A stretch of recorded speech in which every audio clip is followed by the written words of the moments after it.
ప్రారంభం చేశాడా లేదా అని మిమ్మల్ని అడుగుతున్నా. పనులైనాయా తమ్ముళ్ళు అని మిమ్మల్ని అడుగుతున్నా. పనులైపోయింటే నేను ఇప్పుడు రావాల్సిన పని లేదు కదా. నీళ్లు చూసేవాడిని కావునా కాదా?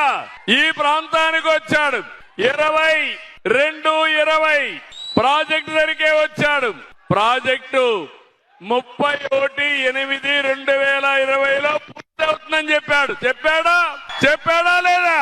ఒంగోలులో బహిరంగ సభ 7-10-21 31/8/22లో పూర్తి చేస్తానని హామీ ఇచ్చాడా లేదా?